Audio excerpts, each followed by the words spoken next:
其实很多人不知道，其实在那个年代的中国，就是我上大学的时候是80年代初，其实那时候中国人对于建筑和建筑师是完全没有概念的，基本上没有人听说过建筑这个词，没有人听说过建筑师这个词，那只是在一个很小的专业圈子里的，没有人知道的。所以当我考大学的时候，其实我也不知道，我想变成一个艺术家，我想当作家，这是我们家里都不同意。在那个年代，中国还是生活比较困难，大家都是希望自己的小孩能变成工程师，工程师会有一个稳定的饭碗和收入，所以我们家里希望我当工程师，我就坚决拒绝，但后来就僵持不下。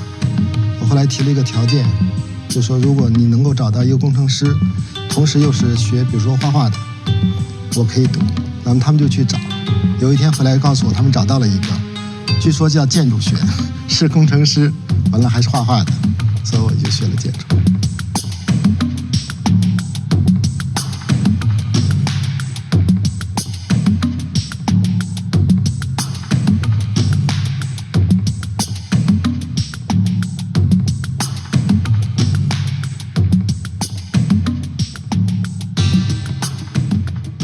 其实我上大学之后，很快我就发现，可能我天生就适合学建筑。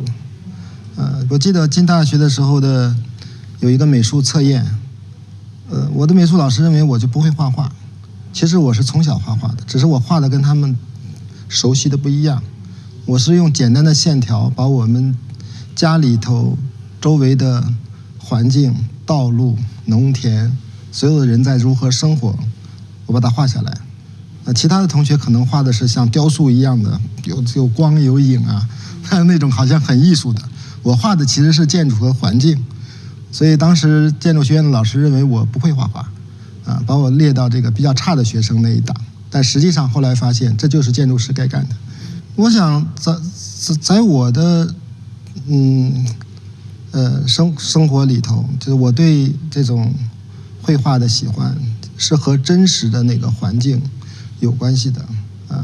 我小的时候最深刻的经验是因为我出生在中国最西边，完了我母亲的家在北京，那这两个之间在那个时候坐火车是需要4天的火车，所以我从小就在这个火车上，在对着窗外拿着我的速写本，就把整个我看到的东西都画下来。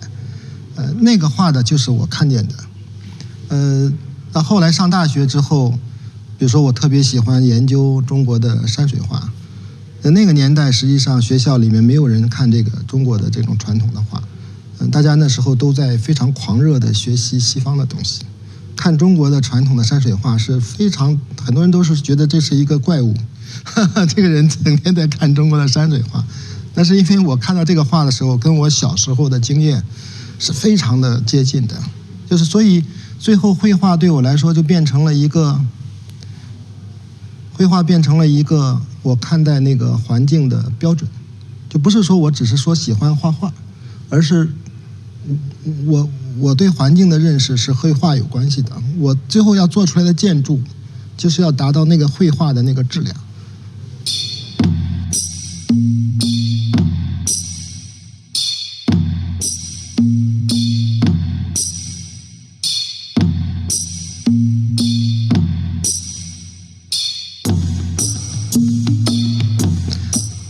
实际上，我发现很多建筑师，做建筑的时候不是真正的很在乎那个具体的这个场地，因为那个具体的场地其实是不是一张纸上画的一个形状，具体的场地其实是很复杂的，而且具体的场地也不是只是场地本身那一块。其实如果按照中国的山水画的观念的话，那个场地是和周边很远的山啊都有关系啊，就所有的这种很远的距离的东西都有关系。所以我对场地的研究，都是以一个就是自己一定是要在那个场地里头，完了之后在不同地方走，完了还有很多种不同的角度，完了还有高度的变化，这是一个很复杂的一个情况。那么怎么样能够在这样的一个场地上，按照人生活的需要啊，比如说阳光，完了水包括风的流向等等这些东西都要考虑到一起，最后形成一个建筑。这个建筑和这些东西有特别舒服的，就人的身体会感觉到特别舒服的一种关系。其实上，当然也不是中国的建筑师都会这样工作啊。其实我发现像我这样工作的中国建筑师也非常的少。这个实际上是一个我自己体会，是我从中国的传统里体会到的，就是中国人对建筑的看法，建筑不是一个物体放在环境里，建筑实际上它最后是要变成这个环境的一部分，甚至有的时候环境会有一个缺陷，是需要建筑去补的，有的时候建筑建筑是需要自然去补的，就是有的时候你甚至分不清楚建筑是从哪里开始的，自然是在哪里结束的，就他们之间是这样的一个很特殊的关系。基本上我在中国之外看到的大部分的建筑师的工作都是把建筑当做一个物体，直接放在了自然中的某个地方。我觉得这个实际上是一种哲学，或者是一种生活审美这几种混合的一个方式。比如说比如说我说一个中国的方式，就是如果我们把一个建筑放在一个自然的环境里，对这个建筑的体会不是说到了建筑跟前你去体会，对这个建筑的体会其实是在离建筑很远你就开始体会了。因为建筑对中国人的意思不是说那个房子，是指这个房子周边很大的一块环境都是建筑。完了，你可能在很远的地方有一个像门一样的东西，你走进去了，其实建筑就已经开始了。接下来是自然的，突然有一点小小的人工的东西，完了，它是一个过程。完了之后，你看到了好像不太大的一个建筑，很自然融合的很好。也许你走进去之后发现，其实这个建筑很大的一个建筑，它隐藏在自然之中。完了，你这中间有很多不同的角度让你去体会它和自然的那个美妙的关系。最后你可能走到一个高一点的地方，你回头看，你看到了一个就像是你从天上看一样，你看到了你经历过的所有的东西，这带有很强的哲学或者回想的那个意味啊，这是非常典型的中国式的方式。我想全世界都能够理解的。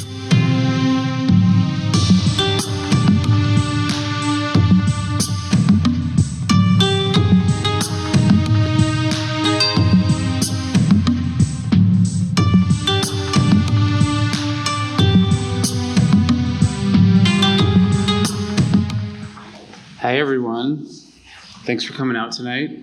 My name is Mike Landry. I'm one of the new incoming chairs for the Committee on Residential Architecture here at the AIA in New York.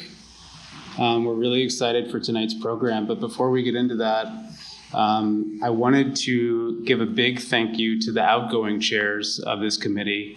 Namita and Dennis, can you guys raise your hands, please? Thank you. Namita and Dennis have chaired this committee since it started 7 years ago. They've given a lot to the design community here in New York City, and especially those of us that work in residential architecture. So thank you guys so much. We're going to hear from you again at the end of the program, but we wanted to kick it off just with a big thank you.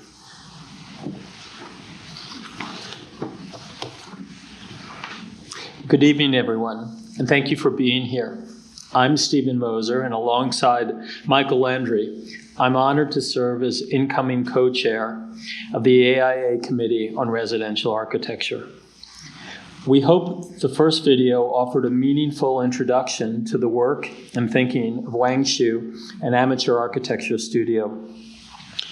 After a brief introduction, we'll continue with the second film, focusing on Lu Wenyu and her ideas around repair, material reuse, and craftsmanship. Together, Wang and Lu Wenyu will serve as the co-curators of next year's Venice Architecture Biennale.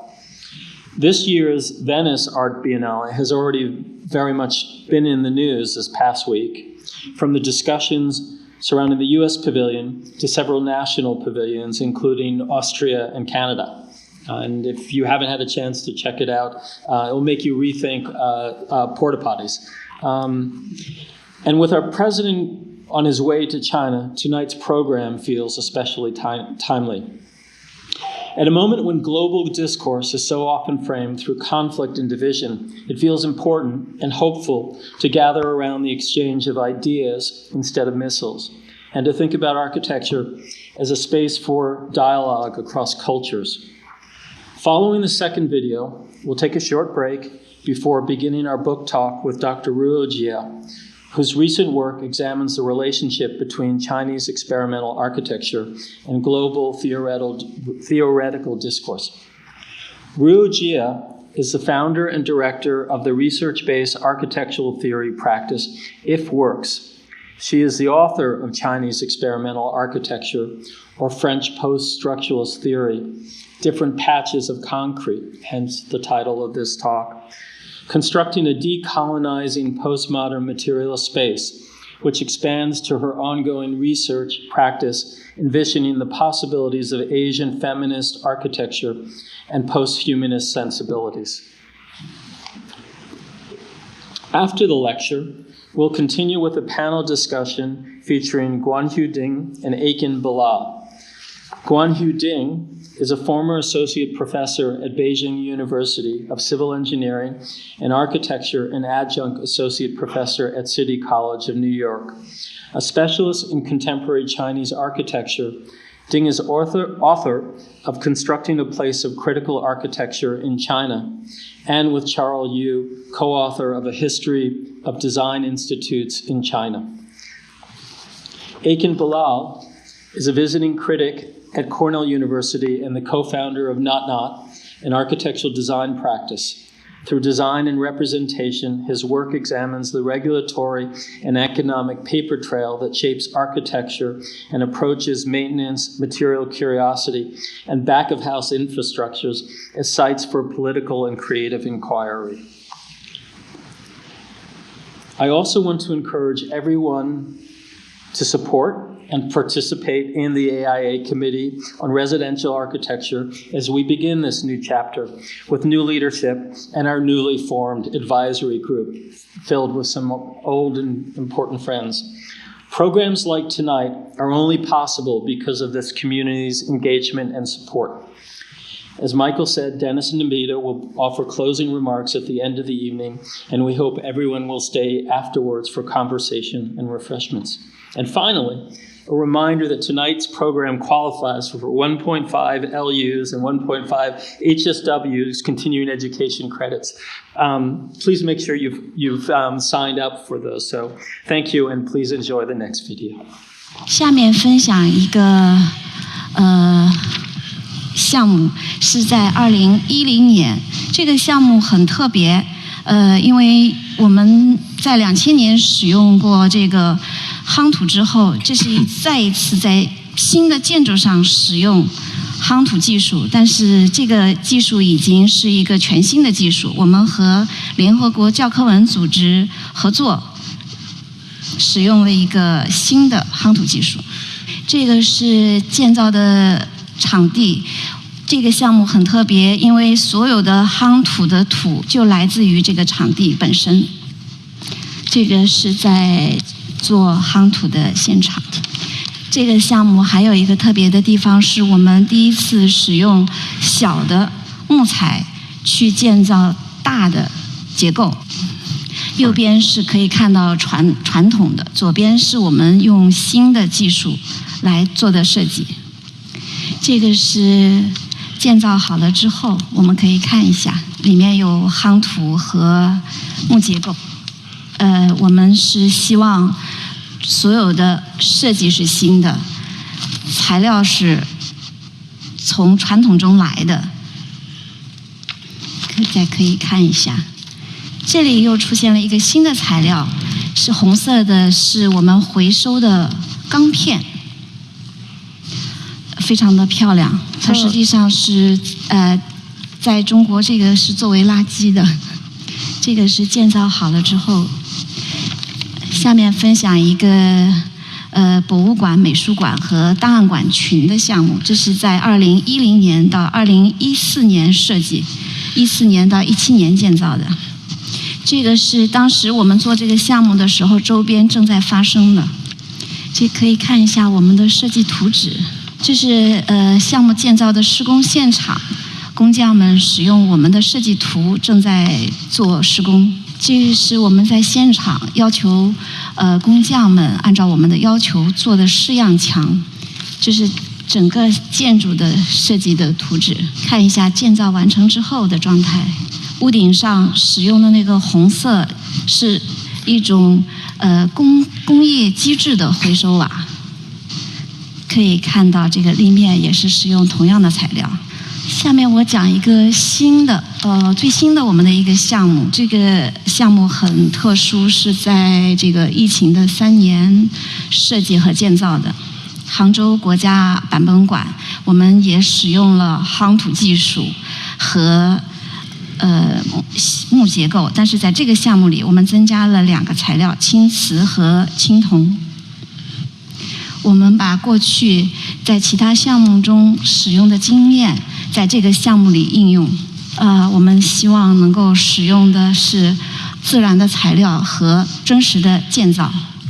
这可以看一眼建造好之后的照片。这个也是在现场对工人进行夯土的培训，因为每一支施工的团队，实际上他们都是全新的，我们需要教他们。这可以看到，这个是夯土的施工现场，这个是建成之后可以看到，这个就是那个青瓷，我们在这个项目里第一次试验的材料。通常它是用于我们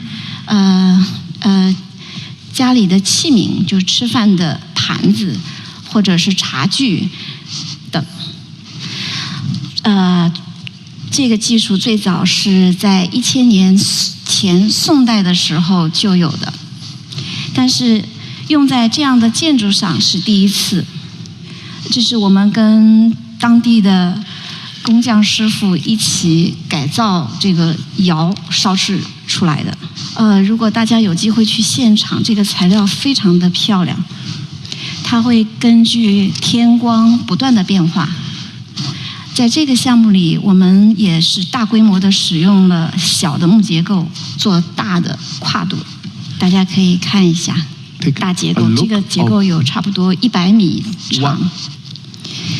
这里我们还使用了另一种从传统的木结构学习来，但是全新的桥梁结构的木结构。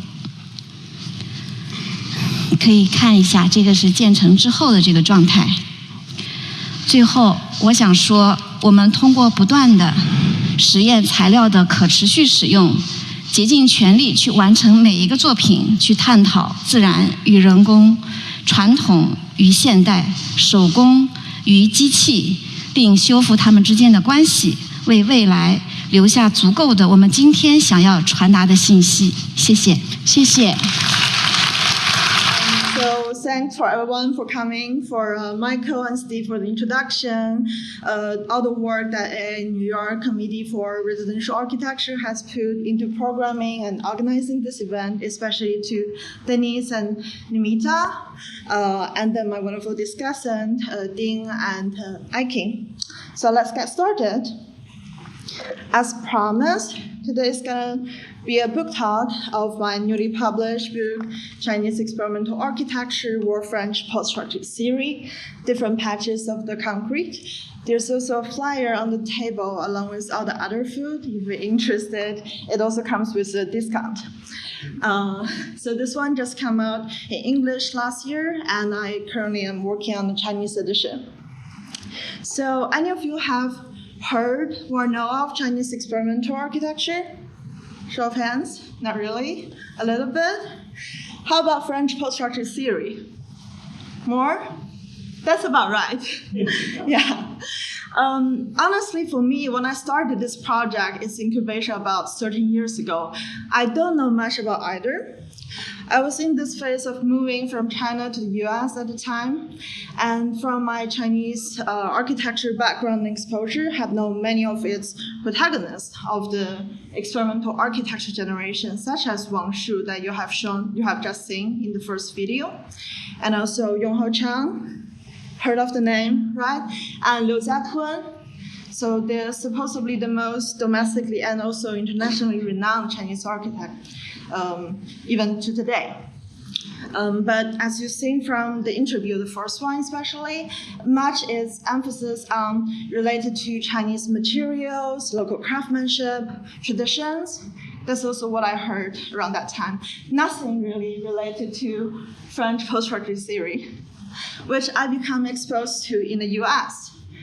Probably to a similar formation that many of you are familiar with, linking to the 70s and 80s American popularization of French theory, especially with literary theory, and also not to mention the architecture formation spin off from it in the 70s and 80s are very much related to New York and the deconstructionist architecture show. So nothing really related to Chinese architecture, rightfully so to say. But from my embodied experience, it seems to be revealing something deep of their relation. For example, I got immediately drawn to French theory, almost like a deja vu. It feels just very familiar to me. And also my Chinese-trained architecture analysis, observations, and operations become immediately addressed by people here as this is so deconstructionist, even though I have not really heard of the term deconstruction before. So with the first historical inquiry, it reveals really the deep explicit relationship between Chinese experimental architecture and French post-structuralist theory that forms an initial paradox anchoring this project. That is a problem of how the 1960s and 70s Chinese Cultural Revolution inspired 1960s, 70s French post-structuralist theory, inspired 1990s and early 2000 Chinese experimental architecture related to the contemporary architecture practice you're more familiar with, becomes coming back against itself to form a different kinds of national identity, as you have just heard of, from architectural identity when the country is coming out of the Chinese Cultural Revolution in its reformative era. So in a way that the circle comes back against itself, forming what I call a broken circle. And in its brokenness, the seemingly seamless linear chronological progression of transnational interdisciplinary transmissions of knowledge also becomes broken. And in its place, replaced is a synchronic common project, revealing Chinese experimental architecture, war French post-structuralist theory, highlighted by the war of a deep intertwined relationship of both their alterities but also identities. That in itself is also coming against this decolonizing postmodernist alternative possibilities of what I call different patches of the concrete that reveals the impossibility of such kind of hierarchization related to this linear progression of, for example, French over China or theory over architecture.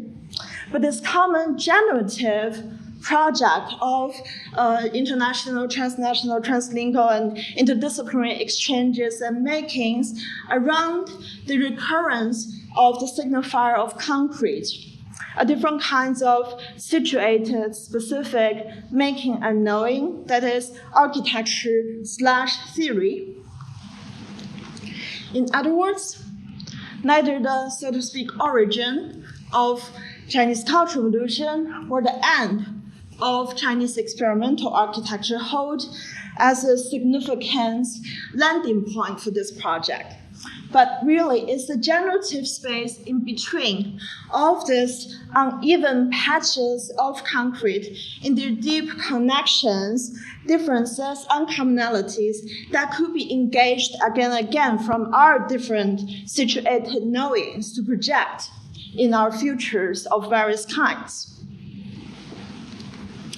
The book itself, in its form and matter, also wants to activate and embody this kind of generative space by mobilizing its own linearities, pairing with this linearity of chronological transmission that you have seen, starting from a part 1 of Chinese experimental architecture from 70s to early 2000, landing from a part 2 of French theory from the French 60s to American Chinese 70s and 80s, it comes back to the beginning, thus forming also a kind of circle, only to open up in the middle with the part or that addresses the different possibilities, especially here embodied by what is closest to a normative authored conclusion that does not land at the end. In other words, aspire not embodying that kind of authority. So today, I want to take you through a cross-section of these concrete patches. It's already enunciated by the Chinese Experimental Architecture Group's first international appearance with an exhibition at the ADA's Architecture Forum Berlin 2001 entitled 土木, literally meaning earth wood. The architect Yongho Chang coined this term to replace 建筑, which is currently used as a Chinese word for architecture and was invented by the Japanese. This also avoids using the Latin-derived Eurocentric term and disciplinary construct of architecture. 土木, earth and wood, is literally demonstrated upon entering the exhibition with a 1-to-1 round the earth wall and its wooden molds by Feichang Jianzhu, co-founded by Chang and Lu Jia. The exact rammed earth material and construction specificity continue to be highlighted in the book series published the following year, establishing this group of architects. Such formation of the discipline around earth wood, other than the empirical and instructive promotion of the focus on material, craftsmanship, construction, especially relates to local contacts with earth and wood, much associated with Chinese building activities, come from deep reflection and reinvention after post-structuralist theory, dating from the architect's formations in the 1970s and 80s, accompanied by rereading of Chinese materials, such as shown here with an architecture cartography by the name Zhifeng Tu, dating to Qing Dynasty, discussed in Wang Shu's dissertation Fictionalizing City, incubated in the 1990s. He notes that this map provided very different representations compared to the standardized modern architecture drawings and site plans. And along with the representations, very different taxonomy and epistemological systems. For example, it includes specific trees, as you can see here, drawn in very different ways, and a rock whose name, integrating both text and graphics. This is similar to how the French art and architecture historian theorist Hubert Damisch emphasized in both the graphic and linguistic representation of the signified tree in Chinese character. Alongside this, he referred to the 17th century Chinese painter Shi Tao's instructions on the painterly representation of trees, and to his insistence on capturing the concreteness and specificity of each tree within a group.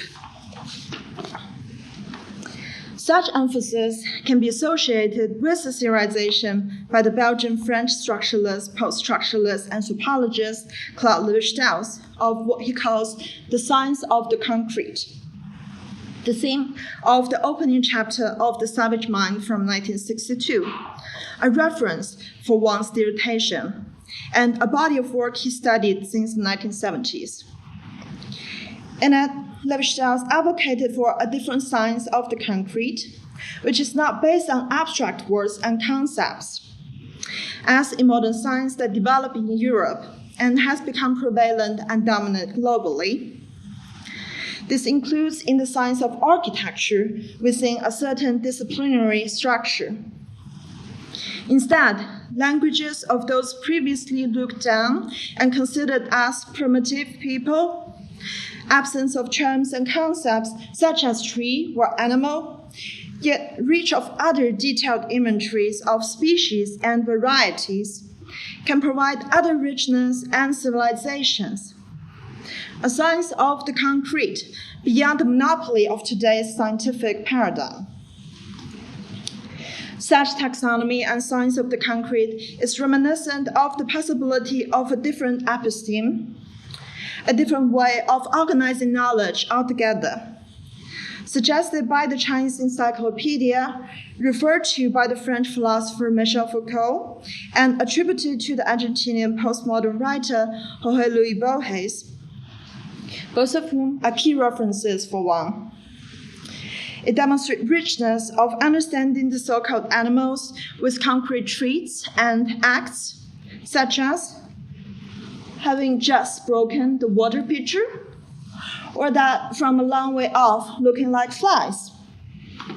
And this is exactly what you're going to see here on an architecture plan.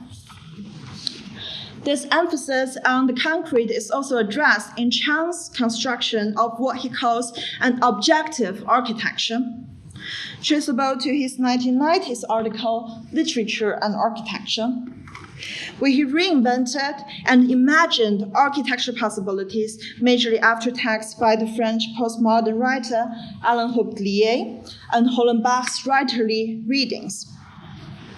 Majorly, the passing from literature to architecture happens with the concentration of a novel on a single building, providing detailed descriptions as well as the architecture plan here. The representation also disturbs standardized professional architecture plan drawings. A most obvious feature is that the enveloping hatchings that you see here, typical for wall infills, are standing here for banana trees.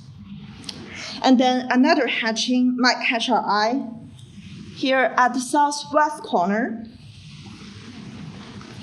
To some extent, keeping the segregation between writing and drawing, unlike Zhifeng Tu, which has marks of Chinese characters and graphics integrated together, this plan needs to be read with a legend, which reveals that the hatching was southwest pillar and its shadow at the beginning of the novel, interestingly incorporating something as evanescent as a shadow on the plan, which usually is populated with elements such as a pillar by itself.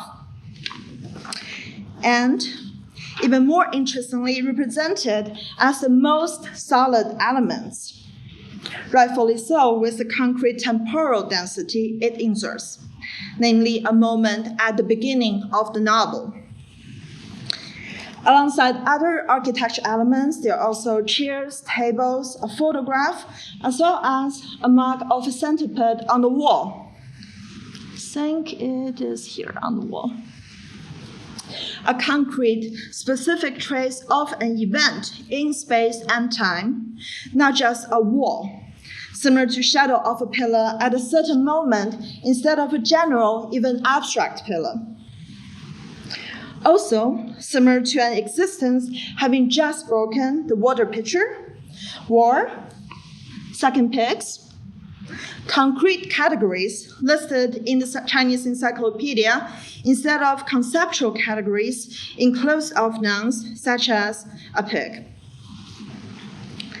Meanwhile, the two representations drawn, one from French New Novel and the other from Chinese Culture Unconscious, collaborated here with the situated knowing of French post-structure theory and Chinese experimental architecture, as well as my own partial perspectives.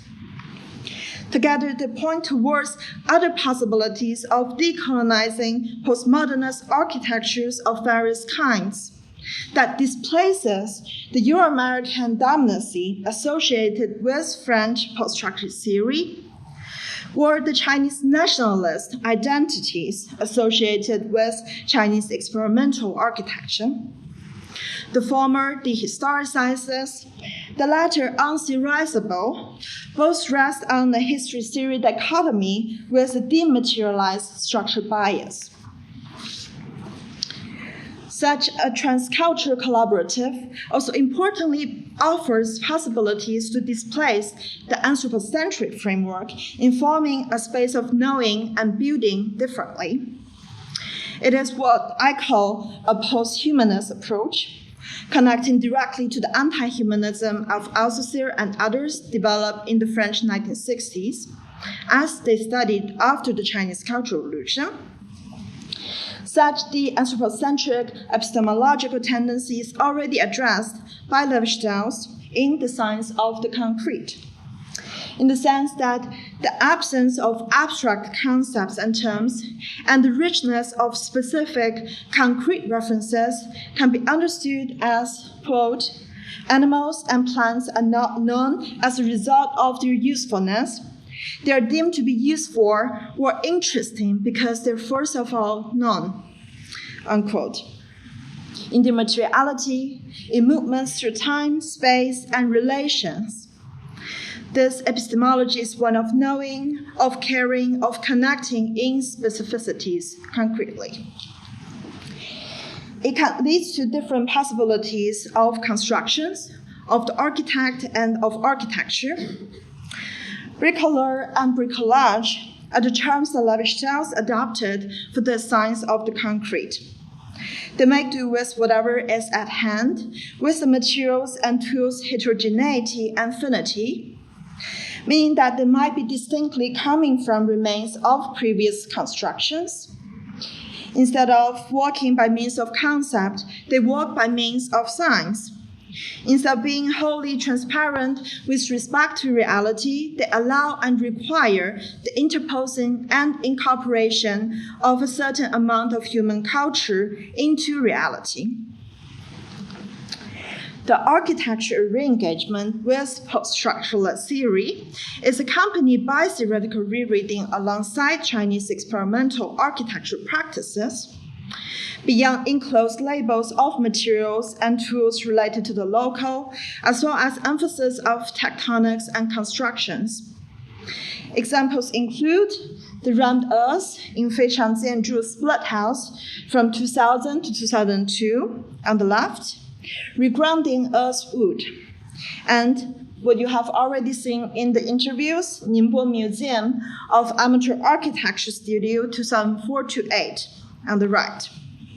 With also what was emphasized in the interview, it's celebrated constructions of literal bricolage technique of what is called wapan. It makes do of old bricks and tiles at hand from remains of previous constructions, and is learned from craftsmanship of the region. Beyond continuing the national and regional identities with materials and craftsmanship, a key aspect here is the giving in of the control of the architect, and alongside that identity, also the reactivation of the possibilities to come with respect of the agencies of the materials and tools and their larger associated social eco-epistemological networks. But however, still necessitates relatively coherent conceptualization, structures, and meaning-makings, possibly not devoid of linguistic significances, as demonstrated by Levi-Strauss's inquiry into myth.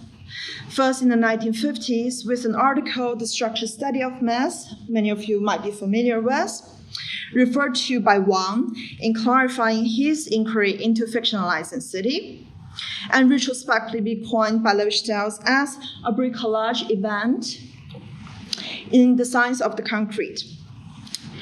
In this endeavor, Levi-Strauss broke the storylines of the Oedipus myth into fragments, which he termed constitutive units, and rearranged them in relationship to each other to construct another understanding of the myth's sense-making beyond melodramas, incoherencies, and confusions.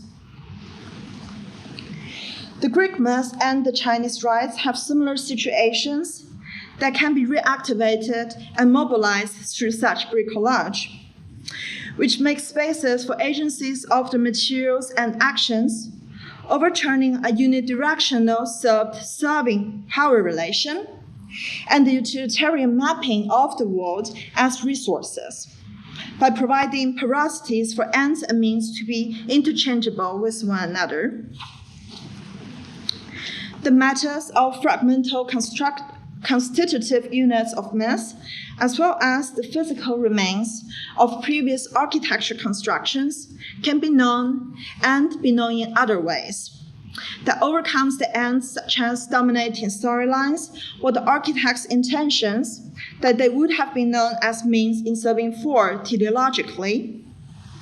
Notice what this means.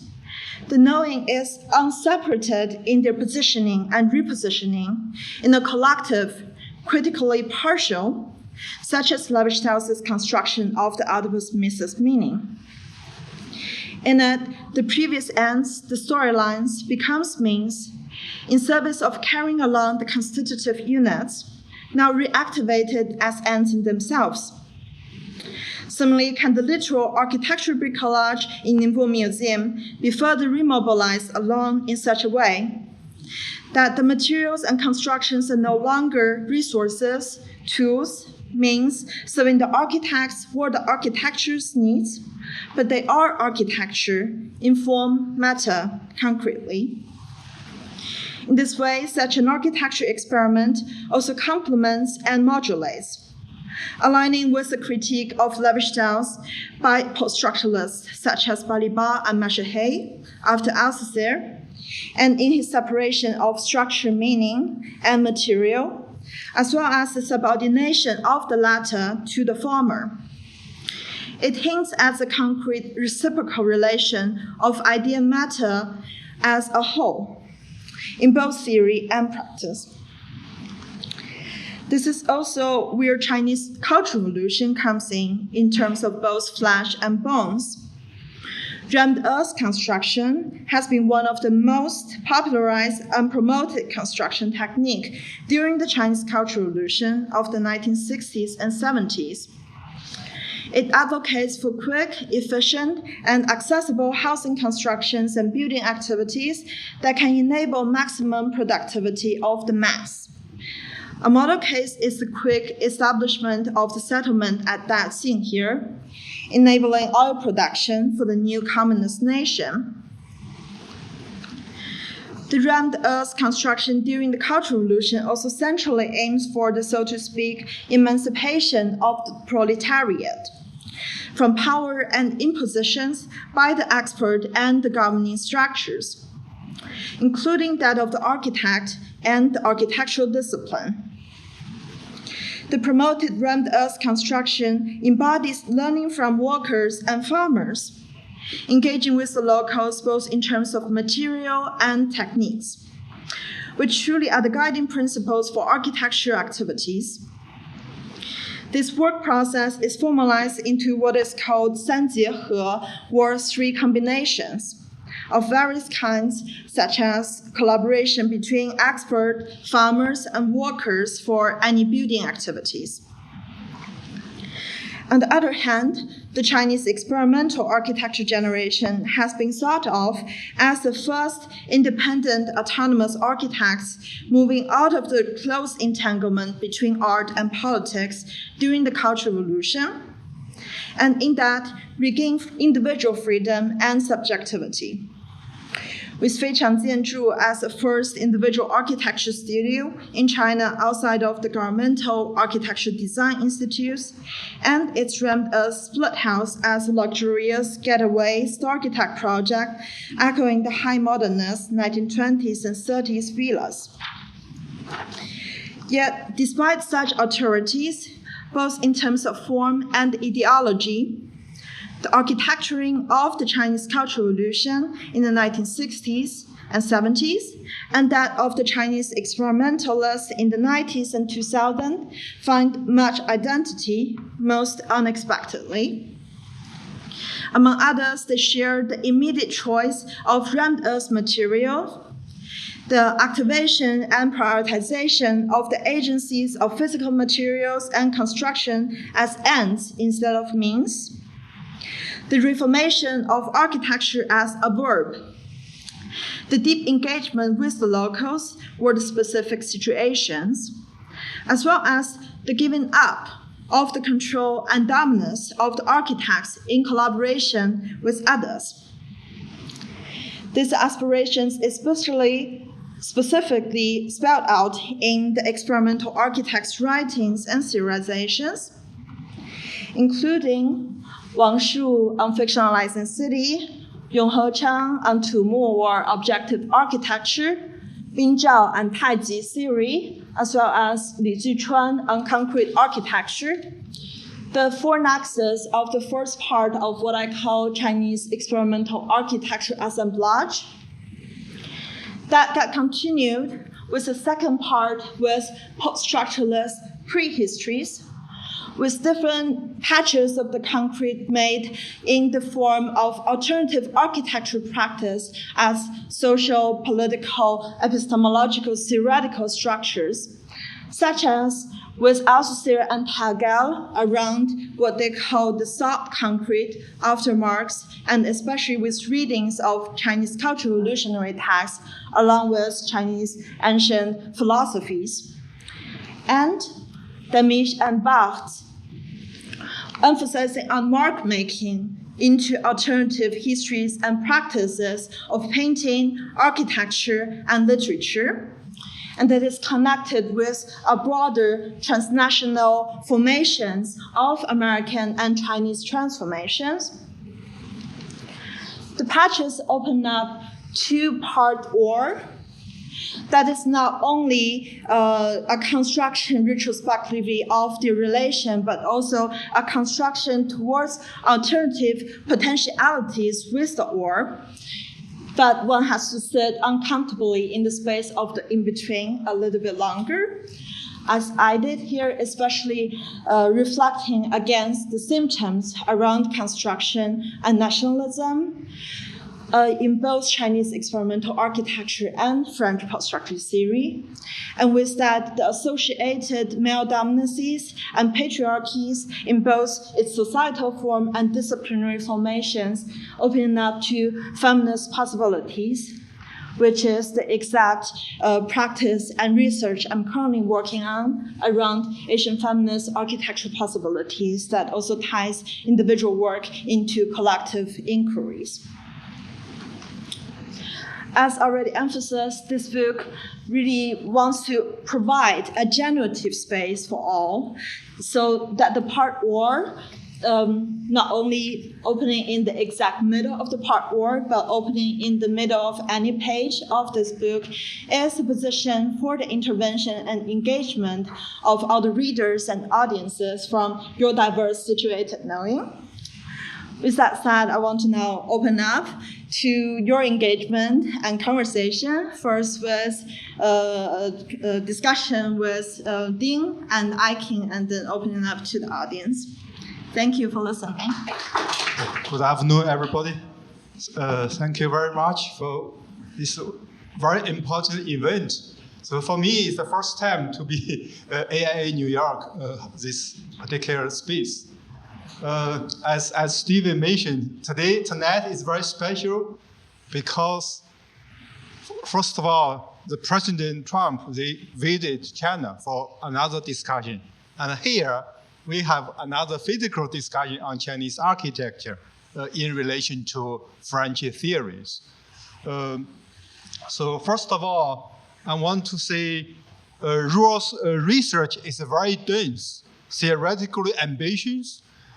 From my point of view, the Chinese experimental architecture and French theory seems a little bit disconnected.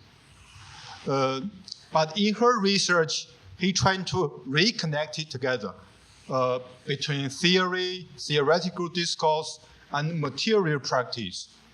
20 years ago, when I was studying in architecture school in China, experimental architecture was very hot at that time. Many magazines, exhibitions, publications talking about Chinese experimental architecture.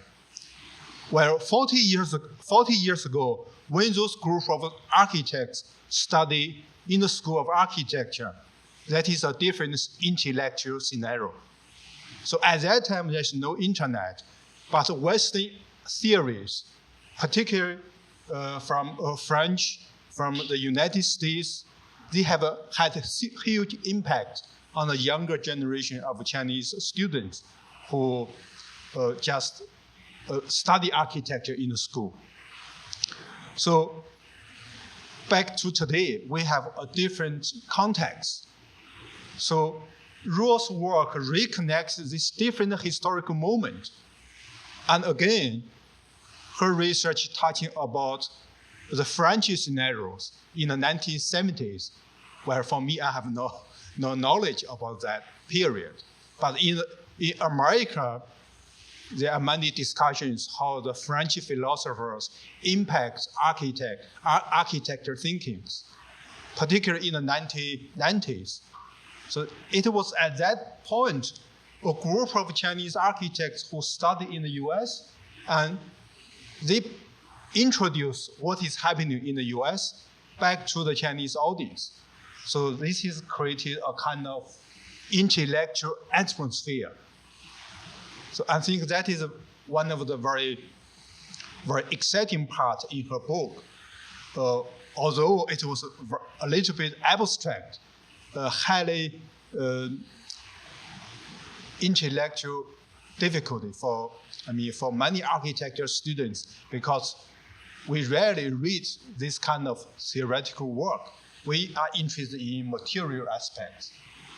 But today, those group of Chinese architects, they established their fame internationally.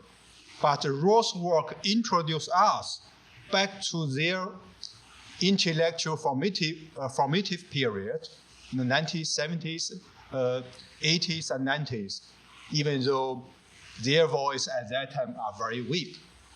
So that is my perspective, that this book introduced readers back to their formative period.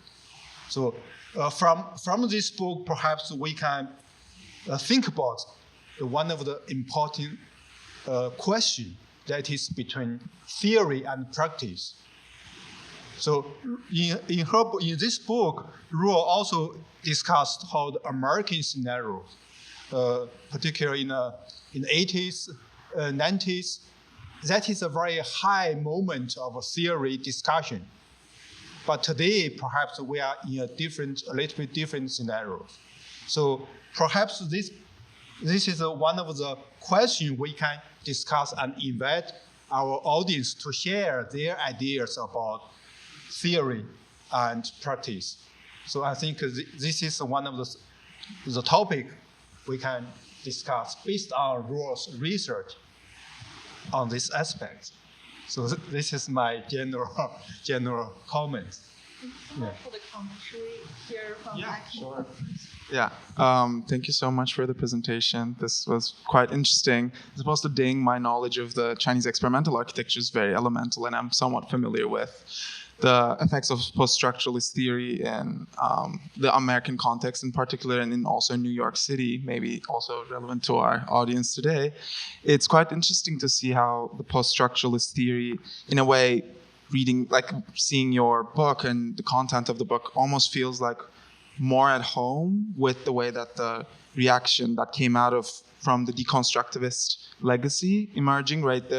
What I was trying to understand is that the make-do aspect that you emphasized was quite intriguing, and understanding make-do as a modality of producing seams within architecture, and understanding the bricolage aspect of kind of making peace with seams, and the aftermath of modernist totality and postmodernist historicism. It's quite interesting to see how the seams manifested themselves in the New York City context and also in the Chinese experimental context. While with the New York City context, we start understanding deconstructivism as a visualization or representation on kind of a visual seams, right? Like fragmentation of space becoming almost a spectacle to unfold and still insist upon a technocracy of means, while in the Chinese experimental context, it's really amazing to see the idea of the make-do becoming a way to allow different authorship to proliferate through the work. So the seams of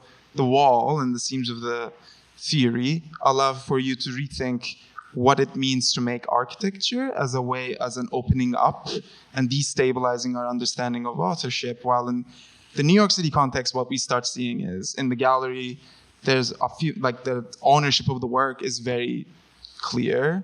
The style, the constructivism becomes more of a style, perhaps almost a la the legacy of postmodern legacy of kind of, again, stylizing and international style of stylizing architecture.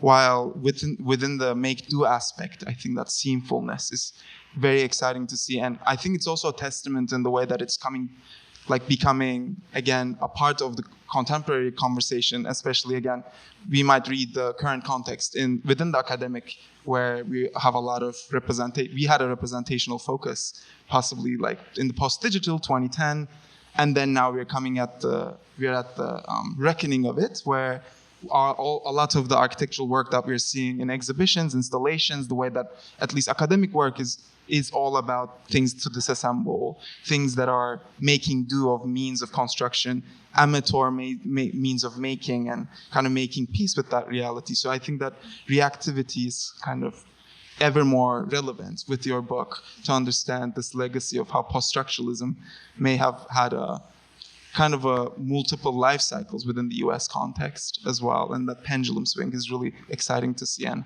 how these international narratives are going to coalesce in the next Venice Biennale, and see how that all comes together. But yeah, it was really exciting to see. Thank you. Thank you for both of the comments. Can everyone hear me? Great. Yeah, I feel the comments actually connect together a little bit in a way. Immediately after Dean was talking about like how the book is connecting different kinds of histories in its different kind of life cycles to AIANY, and AIANY was immediately demonstrating one possibilities of how the life cycle comes together, especially with the differentiation of the form materialities of the American side versus the Chinese experimental architecture series / practice, and how that tunes into a contemporary emphasis on materialities, but from a very different perspective through the different life cycles of post-structuralist theory, but also the recommencement or reformations of them, possibly. And I feel like, in a way, this is answering back to the question or the theme that Dean was proposing, that we talk about around the relation between theory and practice, how that, for example, in 40 years ago might be more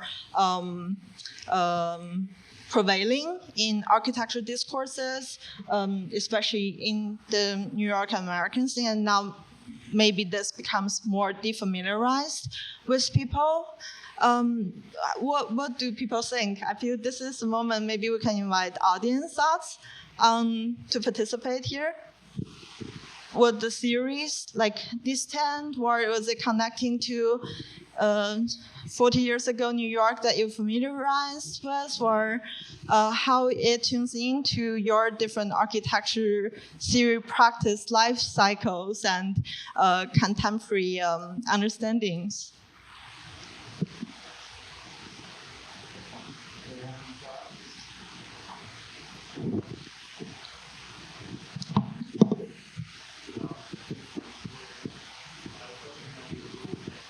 More practical than theoretical. Yeah, of course. Also, like, welcome other questions if you want to open up beyond the proposal. I'll let you take it in the theoretical direction, however it makes sense, because I'm still connecting all the dots.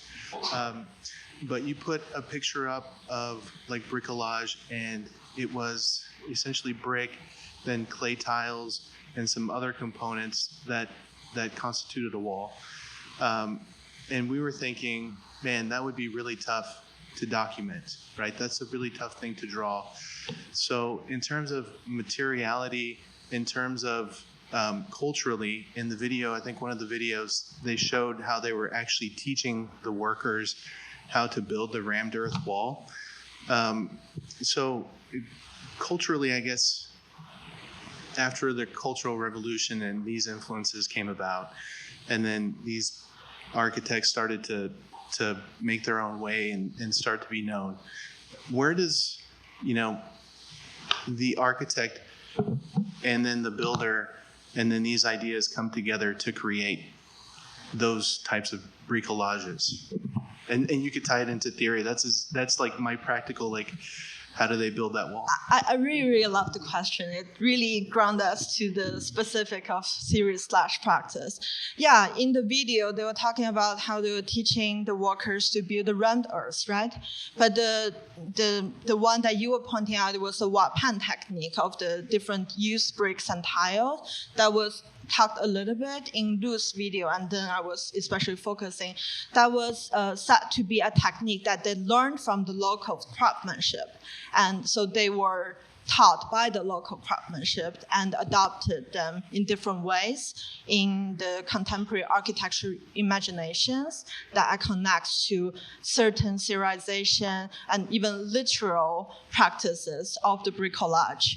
So here I feel there are like different things at stake, with especially the materiality and tectonics at work.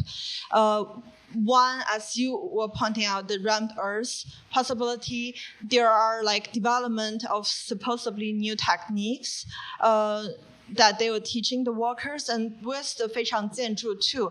It was also interestingly said to have been traced to a French technique of rammed earth that they adopted. But in other cases, like the Wapan, and sometimes even the rammed earth wall, as you've seen from the first Chinese Experimental Architecture International exhibition, here were really advertised in terms of connecting to local craftsmanship and to certain kinds of rooted cultural identity. So I feel that glitch that you observed is very interesting, especially pointing out that non-essentialized possibilities of national identity connected to architectural materiality and identity that tunes into a deeply transnational culture and collaborative that the book at large is excavating beyond that of Chinese nationalist identity, with architecture emphasizing on the traditions and techniques and locals in a way that is unpenetratable, right? But also the certain kinds of essentialized, stabilized, immobilized situation with architecture theory and French theory that becomes excluding non-Euro-American approaches to architecture practice. So I feel that glitch you observed directly rooted in material practice of architecture really helps us to anchor and explicate the case. Thank you so much again.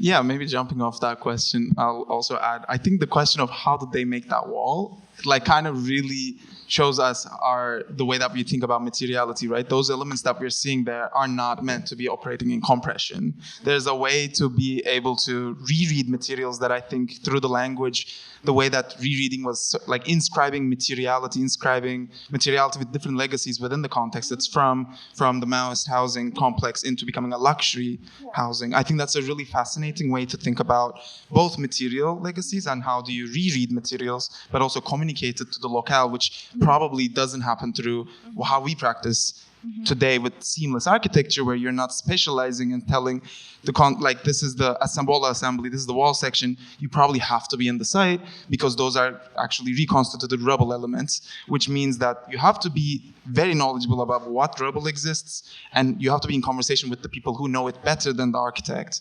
That allows for a different sort of communality and conviviality that allows for that kind of wall that is operating with a defined logics of compression. I think that I would love to see if there's any drawings of that wall and how is it, what are the ASI numbers that we're gonna see on there? I don't know, but it would be incredible. Or if it's like an expectation of that kind of drawing situation is really out of the problem. But I think it's really excellent that you point out these rereadings of materials, or in a way it's various histories of materials and various materials in its historicity that pointing to that different kinds of histories and life cycles of theory, as Dean was also pointing out, that can be connected in different ways and again. And in that parallel, really the inseparability or the exchangeability of theory and practice demonstrated in thinking along. I feel there was another question or two. Thank you guys for great presentation, great discussion. Is this on? Can you? Okay.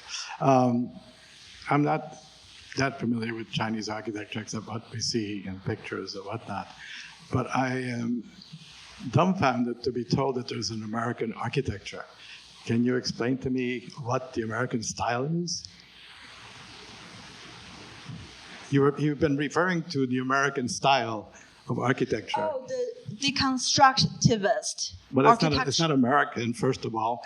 Second of all, I don't know who practices that anymore, mostly Europeans. I mean, America is a regionalist place which has many styles of architecture, you know, and you can go to Auburn and see super regionalism a la Chinese experimentalism, right? My first house was a bricolage in 1982, but not in terms of random materials. Bricolage can be other things besides collection of random materials. So while I found, you know, I'm straining to understand the connection between experimentalism and the theory and how, I mean, there's been discussion about these people studying in the US and bringing home theory and discussion, but I'm really straining on understanding what that discussion was when they went home and how did they discover their own heritage, or not even their own heritage, their regional heritage, because I'm sure rammed earth is localized in China. It's not everywhere. Just like rammed earth is very localized in America, in the Southwest. I visited Taos a couple of months ago, and I was like, wow, this is really cool, you know. But I come from Transylvania, and we had very similar mud houses in Transylvania. So there's lots of regionalism, and then there's theory, and how do you, I'm interested in how do you bring that together. I'm not, I guess I'm trying to understand from you guys, how does one inform the other? Thank you so much for that excellent question and also expansion around the deconstructionist and also American architecture. I feel it's also a way pointing to the ever expanding unevenness of localized knowledges in relationship to any kinds of historical narrative that are only possible to be partial. Right? So with your second part of the question of how the theory and practice, especially the localized practice with rammed earth and the Chinese experimental architecture, you remember there was also pointing back to the same image here of the Wapan technique that the previous question was talking about. I'm putting this localized technique of Wapan together in relationship with, let's say, another localized patch of French post-structuralist theory with Levi-Strauss and the constituent unit of structuralizing myths together to think about their relationality to different kinds of architecture thinking and making altogether. in the way that, for example, many of you are very familiar with other kinds of architecture thinking and knowing spin-off from the lifestyle theme bricolage, such as, for example, the collage city, which was also mentioning about this, tying into a certain approach to typology, of thinking of structuralized architecture language with Colin Rowe, but also with Aldo Rossi. Anyone, do you follow me? You good? Okay, so that, to some extent, necessarily have to be partially positioning in a narrative, so bear with me. To certain extent, to point to that formalized kind of architecture knowledge the previous question was talking about, with thinking of constitutive units and their structuralizations as language, but language as, relatively speaking, a structure that separates form and matter. In both the Levi-Straussian theoretical structuralization and practice of architecture of myth, and the architecture spin-off from the Euro-American practices with Rossi, architecture of the city, and Colin Rowe, among others. That is becoming different with these different kinds of connection of Chinese localized materialities and Wapan with the same kind of French post-structuralist theory, where we see inseparable relationship of form matter in a similar aspiration of thinking of architecture in terms of language and structures. So in a way, this produces different possibilities towards architecture / theory in different ways, if it's making sense. Thank you. I feel there was another question. Yeah? I'm just going to yell. Can you hear me? Oh, here you go. I'm fascinated with this process. Thank you so much. And the process of educating the workers, and for two different parts. One, for the more concrete rammed earth portion, what was the input from the workers back into your process that informed what the final product was? Because I'm sure that they had knowledge of materials and processes that were valuable, both for the rammed earth portion and for that remarkable extended cantilevered roof ceiling structure wood portion. Mm-hmm. Yeah, so I feel this is a question related to amateur architecture, right? Instead of me, but I can talk about my perspective engaging with the amateur architecture process, but also maybe in the book process that I was pointing out, that it was like a double directional relationship of both they educating the worker, but the worker educating them, right? So I connect this with a general, but very specific and precise architecturalizations of processes that you were pointing out, of the giving up of architecture's control and the production of certain kind of non-hierarchical, non-authoritative architecture, both in the physical materials, but also in the social, political, and epistemological structures that connecting to deep historical aspirations, such as the French 60s, which we also currently coming back to, but also the Chinese cultural encounters with the Cultural Revolution that the French 60s were also looking at, where they have this formalized, they become formalized of a building activity and process of what I was quoting the 三结合 technique, where experts such as architects and locals, the farmers and workers come together in a collaborative architecture making and thinking process that we currently, as you rightfully pointing out, can also find in the architecture's current contemporary architecture practice, engaging with both the rammed earth and engaging with the wooden roof structure.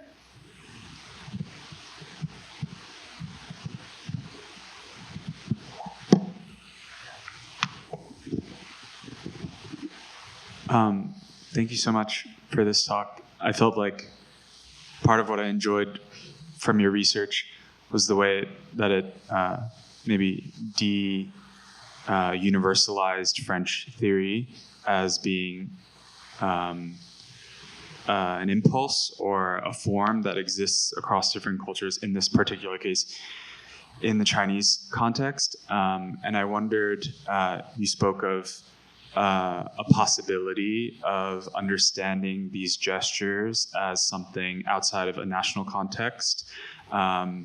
And I wondered if you could speak more about the kind of feminist possibilities that you were looking at, or what that possibility outside of a nationalized specificity would look like.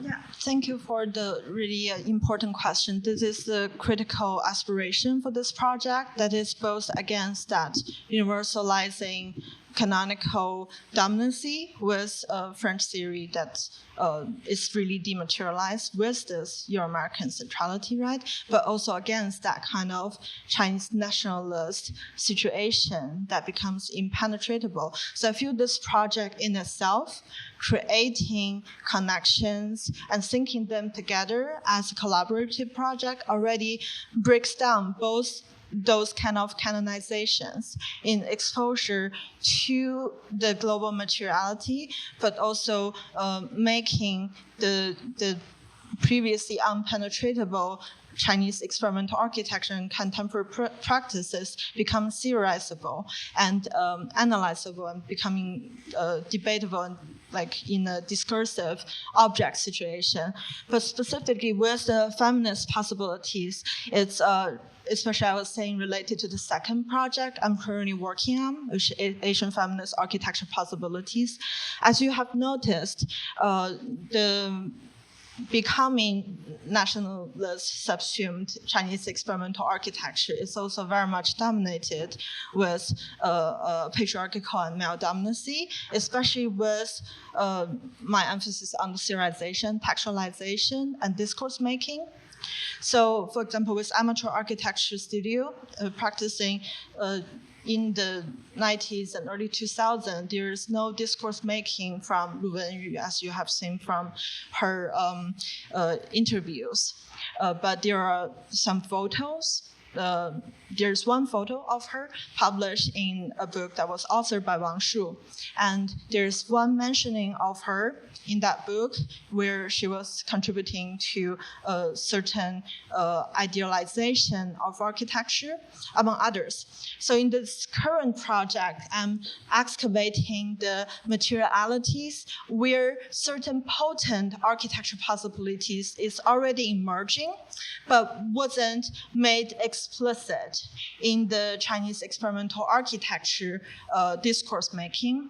And to some extent, I also argue that that non-explicit potency is also contributing to the stagnation and the subsuming of that very vibrant discourse and architecture making into possible nationalist situations.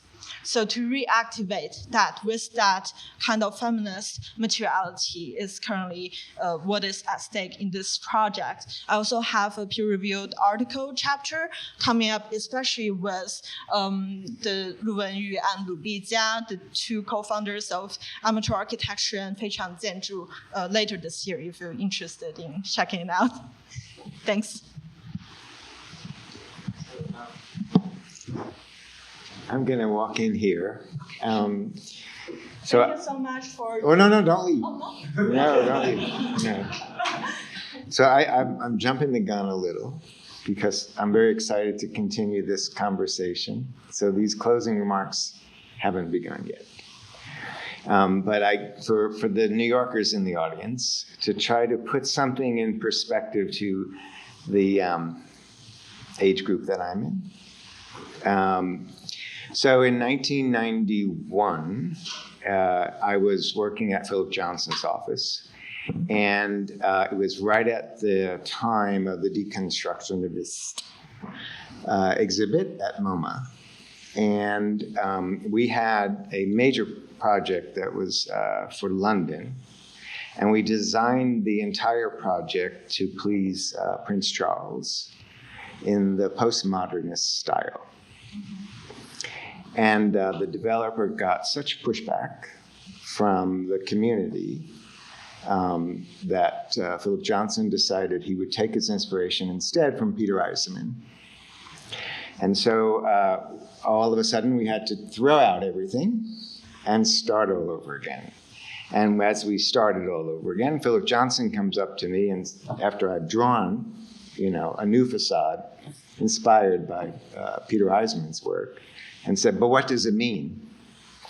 And said, "I don't know, you tell me."